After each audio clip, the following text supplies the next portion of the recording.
Annyeonghaseyo. Welcome back to Study Hmong. My name is qhovtwg, and we're going to talk a little bit more of something that's very important in Hmong vocabulary and conversation, and that's questions. Questions such as, how are you? What did you do today? When are you going? Are you ready? Would you like some? What are you doing? What are you doing? What are you doing? What am I doing?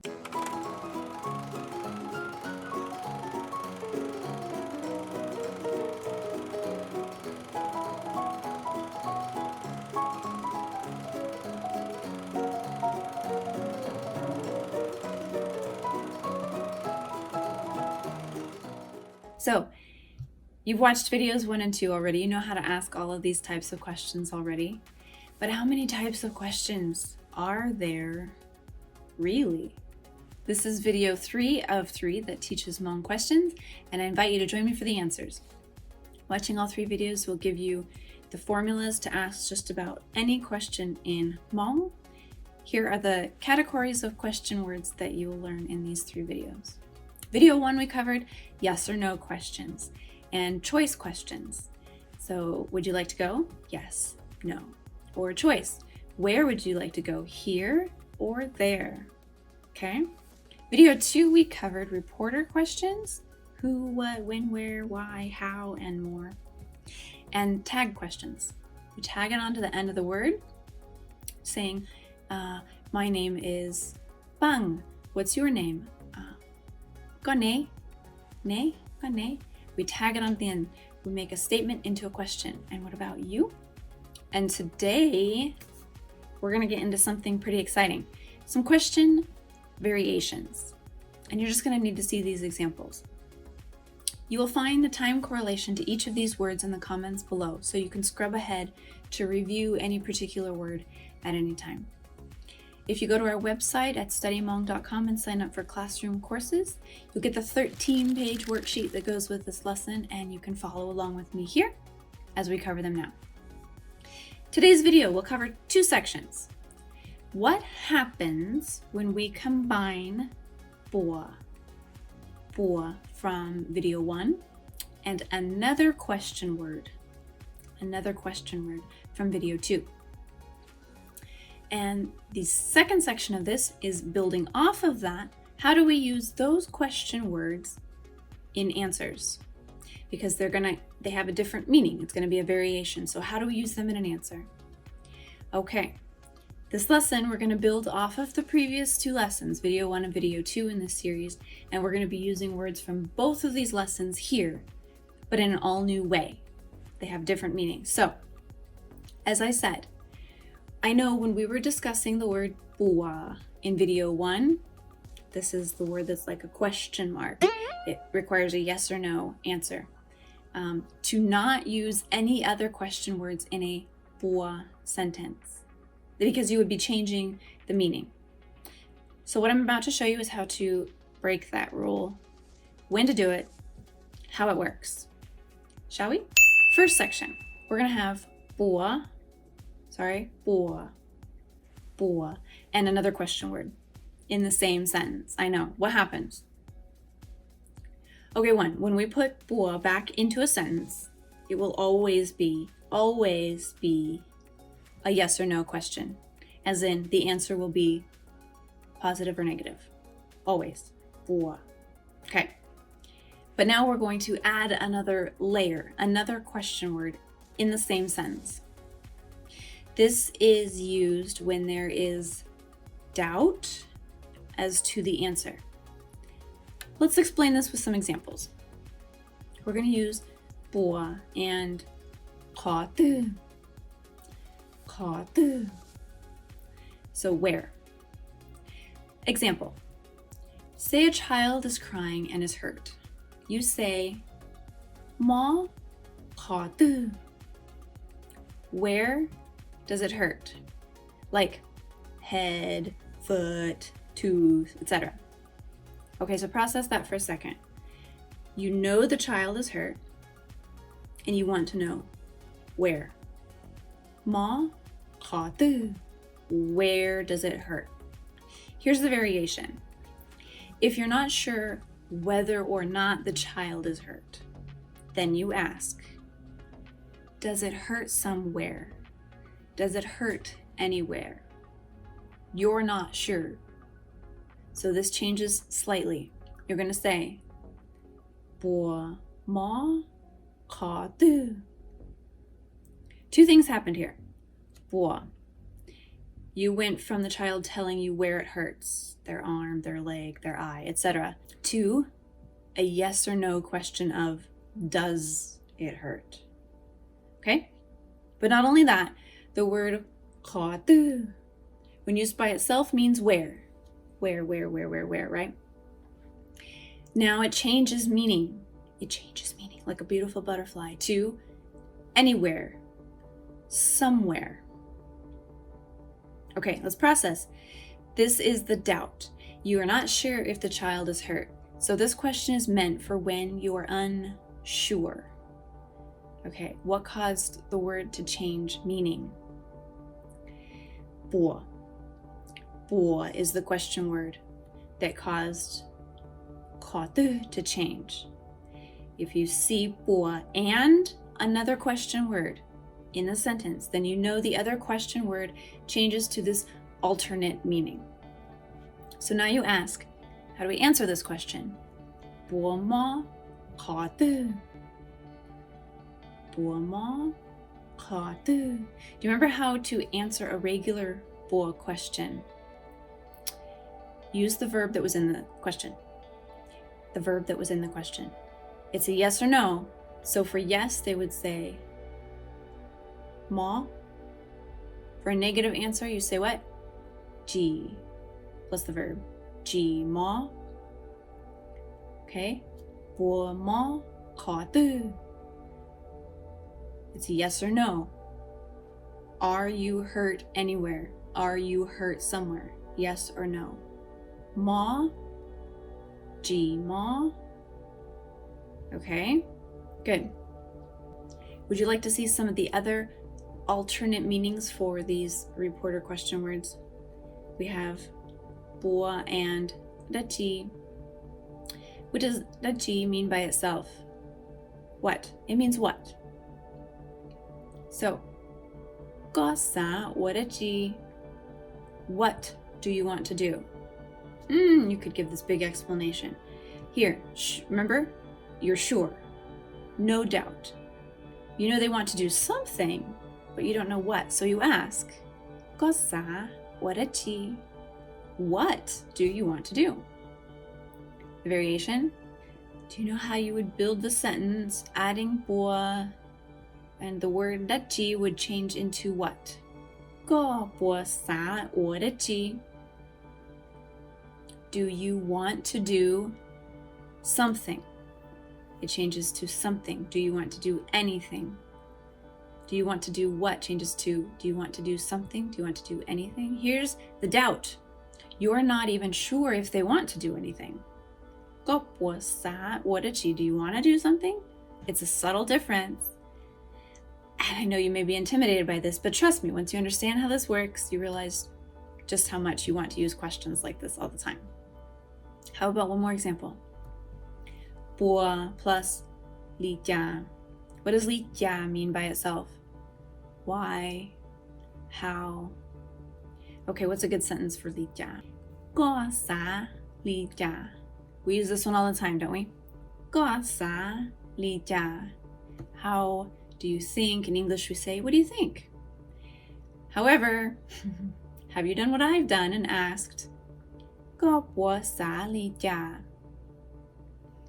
This does not mean, how do you think? What do you think? This means, do you think anything of it? Do you think anything of it? Or are you offended? How did I get that? So you thought you asked, ก็สะลีจา, and you thought they would say, oh, I like it. But instead you said, ก็ปวดสะลีจา. Are you offended? And they answer, ฟูจิสะลีจา. No, I'm not offended. And you're like, I thought they were going to say I like it. And they say that, no, I don't. Ji-sa-li-ja. And you're like, I don't understand. Okay, so this is what's happening. This is where learning the difference of these question words come into play. And when you put one in there by accident or on purpose, this is what's happening. So we're learning when to use bua and when not to use it. Then how the other question word changes this alternate meaning if you're putting bua into the sentence. Very good. Okay, practice with the worksheet. You'll see how this all fits together.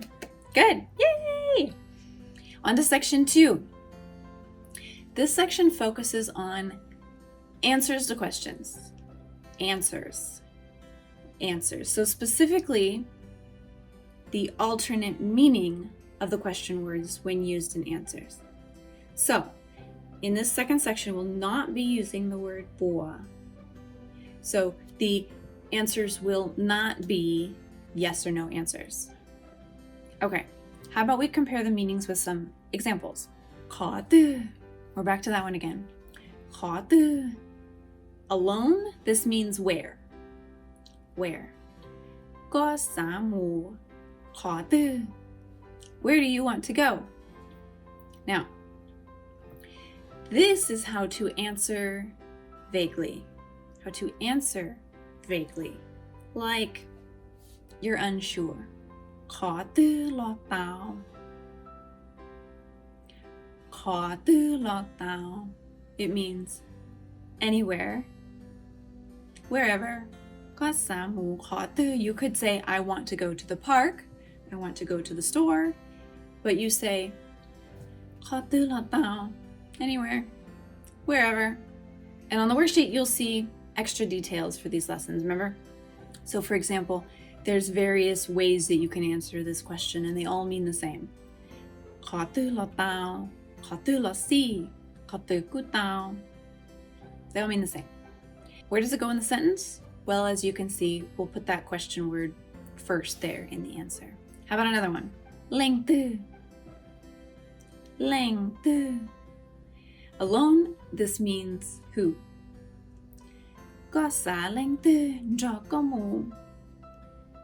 You want who with you go. Who do you want to go with you? Or you could say someone's name.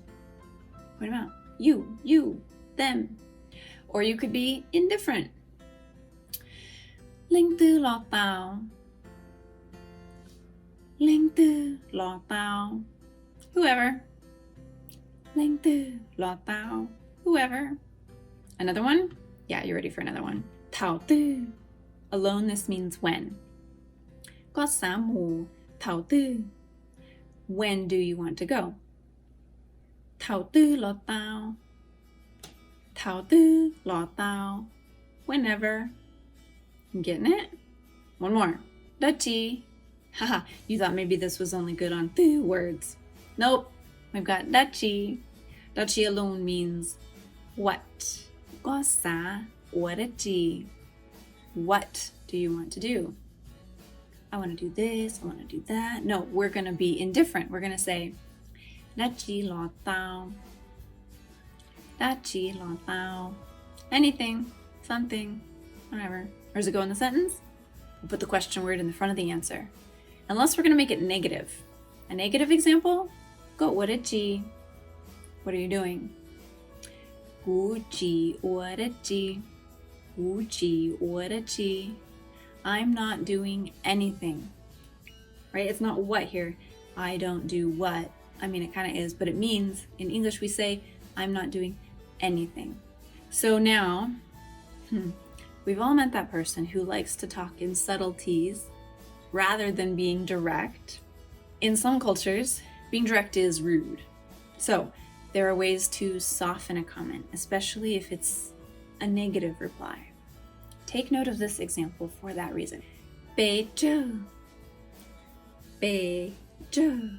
Alone, this means how much, how many, right? So if there's a question, do you like it? I don't know. Oh no, what if they don't like it? You could say, real direct. Like, I mean, that can be kind of rude. So you could say, I didn't really like it that much. Or this example. How much work did you do? Okay, well now maybe you're embarrassed because you didn't finish the work, so you softly say, qhovtwg. I didn't do that much. Very good. Okay, since we're talking about these words, these reporter words and otherwise, would you like to be let in on a little secret? Take a look at these words. Some of them you'll see have spaces, and some do not. There can be a controversy as to which way to write is correct. I have seen it in literature both ways. And though people may have strong opinions, both really do seem equally acceptable. So either way, the meaning of the word doesn't change. Don't stress too much about it. Review. We have boa with a question word. This makes it back into a yes or no question again. Why? Because boa is there. And it changes the meaning of the word from definite to not knowing the answer. What do you want to do versus do you want to do something? The second we had the question word in the answer. And this expresses some indifference. Instead of saying where you want to go, what you want to do exactly, specifically, you're being vague. You say wherever, whatever, whoever, that thing. That's right. So what's your homework? Make a list of questions. Which ones did we cover in this lesson? Put forth some effort to try to turn your English questions into Hmong questions. Share them with a friend, see how close you got. Or again, creative, right? Just practice making up questions from what we covered today. Make them up, write them down on the worksheet, make as many as you can. Again, get creative. This is just going to cement it in there for you, give you practice, give you really good understanding. When you see it written somewhere in a publication, you're going to understand it better, you're going to know how to use it better. Yes, right? That's right, because we use questions a lot. So you are now fully equipped with the formulas to ask just about any kind of Hmong question you would like to ask. How does that feel? Thank you so much for joining me. This lesson is one I have worked on for a very long time, and I've wanted it to be as good as I can make it for you. Please like it, subscribe, share it with a friend learning Hmong. Come check out our website for classroom courses. It has more lessons, worksheets, audio files, flashcards, more, all kinds of good stuff. So Shinji Dua. See you next time on Study Hmong